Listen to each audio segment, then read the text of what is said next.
다가 우병우 옷꾸라지 얘기도 좀 해야 되는데 우병우 이번 주에 갑니까 안 갑니까? 저건 우병우 수석 전 수석이죠. 예. 이분만 빼고는 뭐 어쨌든 다 조사도 받고 수사도 받고 하는 것 같은데 이분은 한 번도 부르지도 않았지 않습니까? 예. 그리고 이제 나오는 이야기는 뭐 여러 가지 제보가 쏟아져 들어오고 또 그 사이에 몇 가지 이제 증거가 더 잡히고 예를 들면 뭐 문체부의 예. 그 간부들 5명 뭐 인사 강등 조치할 때, 강등이 아니고 그 자천할 때 예. 직접 개입했던 것들이 추가적으로 나오긴 했는데 이상하게 특검이 우병우만은 손대지 않고 있다. 오늘 또 일부 보도에서는 이제 10억 정도 차명 계좌에 들어있는 게 나왔다 이렇게 되는데 뭐 부분적으로는 좀 이렇게 증거도 잡고 한 것 같은데 우병우는 두고 있는데 이제 뭐 여러 가지 이야기가 나와 있죠. 이 특검 안에 특검부 2명이 역시 이제 파견 나와 있는 부장검사라서 예. 또 실제 우병우 수사를 하다 보면 법무부나 친정인 검찰을 수사해야 되는 경우도 있는데 그런 것 때문에 가능한 일이냐. 또 이런 분들이 또 우병우하고 다 가까운 또 인적 네트워크가 되어 있는 분들이라서 이렇게 소극적인 것이 아닌가 하는 그런 비판들이 많이 있는 게 사실입니다. 그러나 이 국정농단 사건의 핵심에 우병우가 있다는 게 국민들의 일반의 생각이거든요. 그렇죠.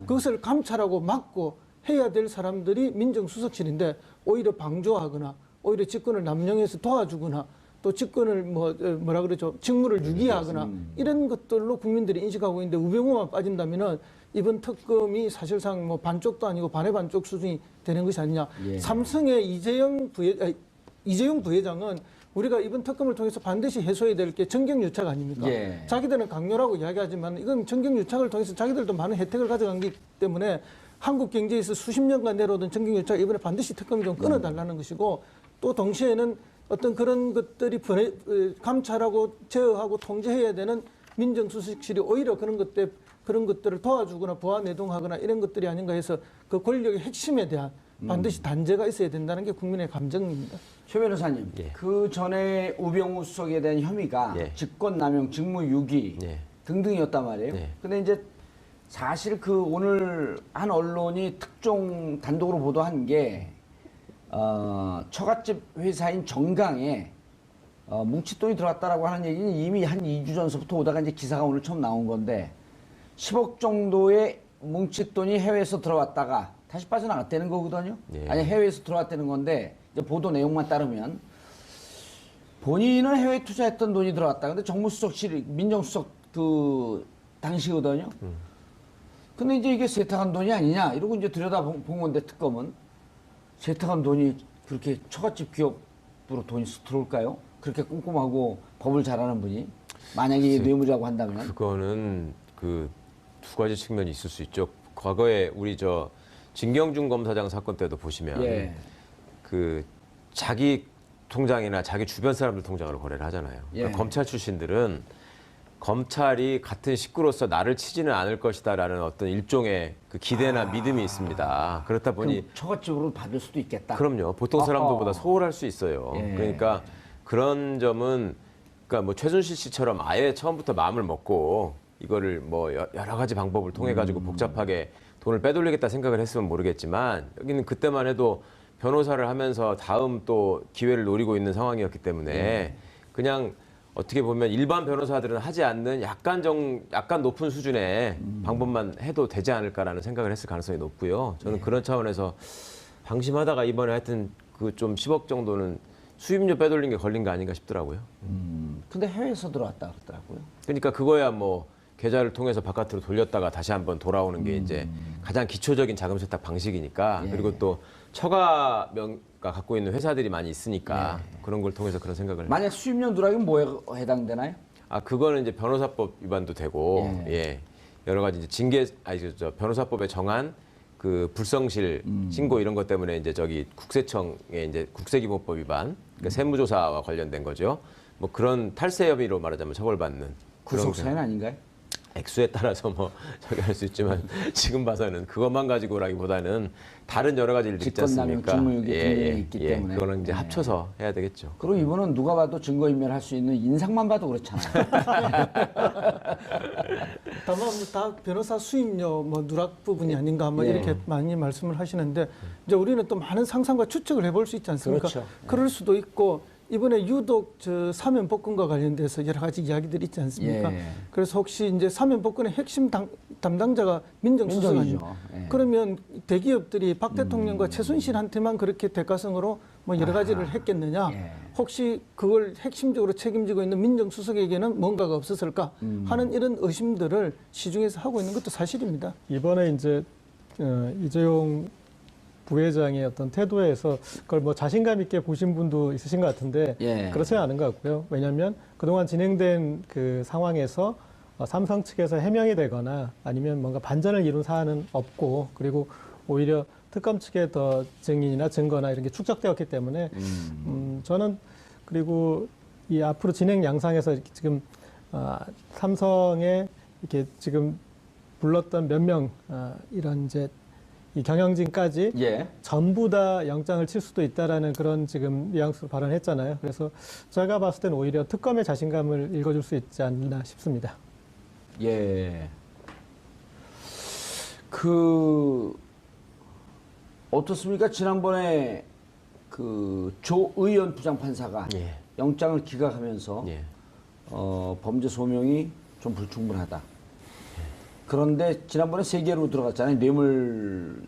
뇌물죄, 예. 그 다음에 횡령, 위증. 위증. 예. 근데 뇌물죄에 대해서는 평가했죠?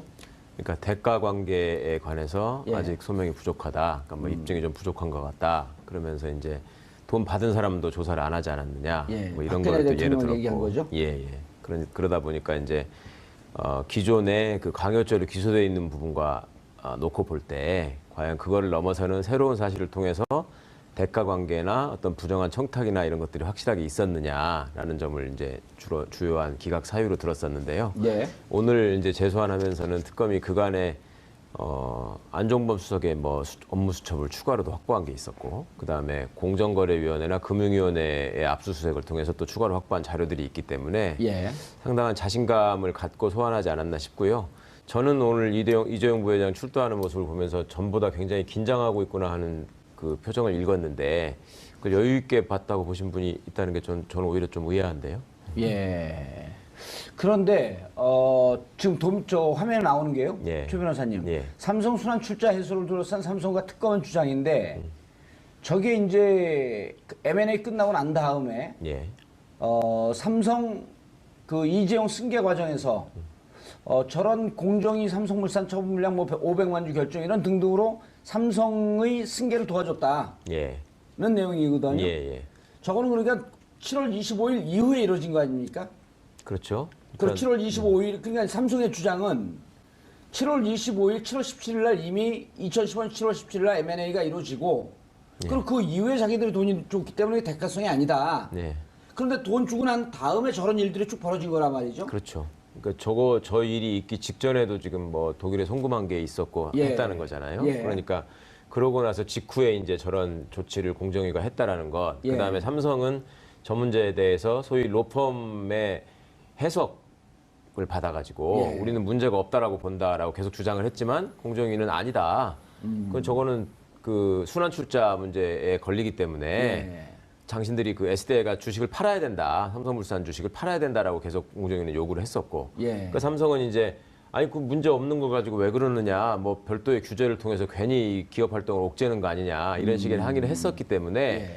공정위와 삼성 사이에는 이게 중요한 이슈가 돼 있었던 것이죠. 예. 그런데 갑자기 공정거래위원회가 그리고 지금 일부 보도에 의하면 공정거래위원회 부위원장이 직접 지시를 했다고 그러죠. 예. 그거 애초에 얘기했던 것보다 반으로 줄여가지고 그냥 파는 걸로 해라. 1000만 주를 팔라고 그랬다가 네. 벼랑 하나 500만 주만 주로. 팔아라. 네. 예. 그렇다면 둘 사이에 무슨 흥정을 했다기보다는 어느 선에서 협상이 이루어진 것이고 그리고 그 과정에서 공정거래위원회가 다른 특별한 이유 없이 본인의 논리를 지금 접었단 말입니다. 예. 그러면 그 당시 상황에서 삼성의 주장이 옳았으면은 그거를 매각하라고 요구하면 안 되는 것이고 그럼 공정위가 정부가. 엄한짓한 거죠. 그렇죠. 예. 월권을 한 게 되는 것이죠. 예. 나중에 또 삼성이 그거에 대해서 법적인 문제를 제기할 수도 있는 측면이 있고 그런데 그걸 반만 줄여가지고 그냥 해줘라라고 하는 지시를 고위 관계자가 했다라고 하는 것은 모종의 지시가 상부에서 내려오지 않았나 하는 의심을 받을 수밖에 없는 것이고 특검은 또 그 정황을 단순하게 평면적으로 지금 보는 것이 아니라 앞뒤에 벌어진 상황을 쭉 보니까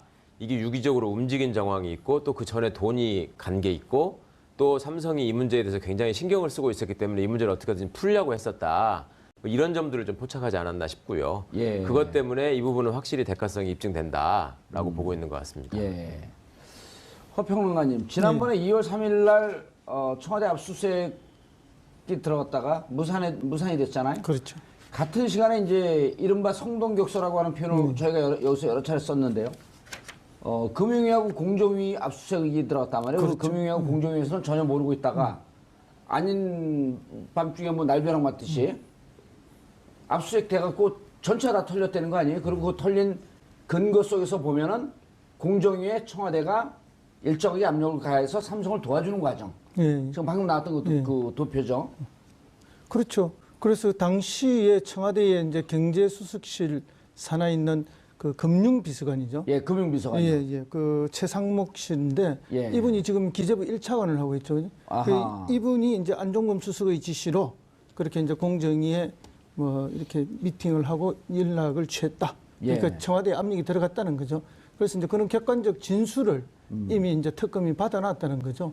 그러니까 이거는 뭐 명백한 증거, 진술을 통해서 확보해 놓았기 때문에 이제 특검이 좀 자신 있어 하는 부분이죠. 이재용이 삼성의 대가성을 입증할 만한 자신할 수 있는 진술을 받았다. 예. 그래서 이제 그 이전에 이제 기각될 때는 뭐 이미 다 아시다시피 삼성물산하고 제일모직의 합병권과 그거의 대가성을 이야기했는데 예. 이제는 그것과 관계없이 SDI에서 처분해야 될 이제 그 주식 1,000만 주로 했는데 그 중에 예. 500만 주로 이렇게 줄여준 이 부분이 이제 대가성이 확실한 것이 아닌가 이렇게 보는 거죠.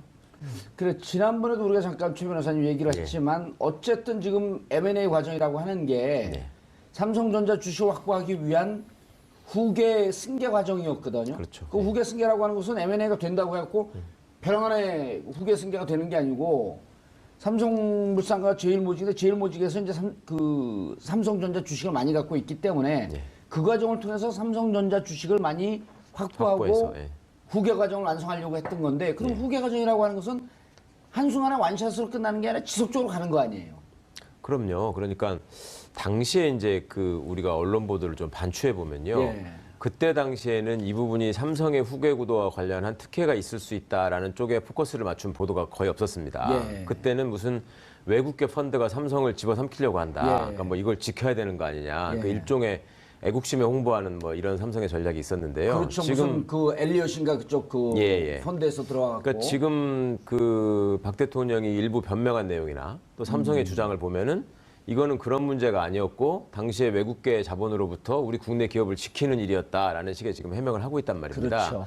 그런데 그거의 이면을 보다 보니까 지금 말씀하신 것처럼 그 승계 작업이라고 하는 것이 결코 한 번에 이루어질 수 있는 것이 아니고 여러 가지 복잡한 구조를 통해서 첫째는 세금을 아끼고 예. 그다음에 두 번째는 이재용 씨의 지분을 공고하게 해서 다른 사람으로부터 경영권을 침탈당하지 않도록 어떤 지배구조를 공고히 하는 작업의 일환이었는데 그 과정에서 이제 이 그 M&A라고 하는 것이 아주 중요한 수단으로 지금 활용이 됐었단 말이죠. 예. 그리고 공교롭게도 그 M&A 작업이 이루어지는 와중에 정부가 또 정부 관료들이 또 공적 자금을 운영하는 우리 국민연금공단이 이게 이제 계속 개입한 흔적이 나오고 또 그와 관련돼서 잘못된 정책 결정을 했거나 아니면 이상한 의사 결정을 하고 그걸 삼성 측에 유리하도록 집행한 사람들이 지금 다 구속돼 있는 상황이란 말입니다. 예. 그리고 거기에 추가로 지금 그거가 완결되고 하는 과정에서 별도로 있었던 또 그 부수적인 조치들이 있었고 그것 중에 하나가 그 삼성 SDI의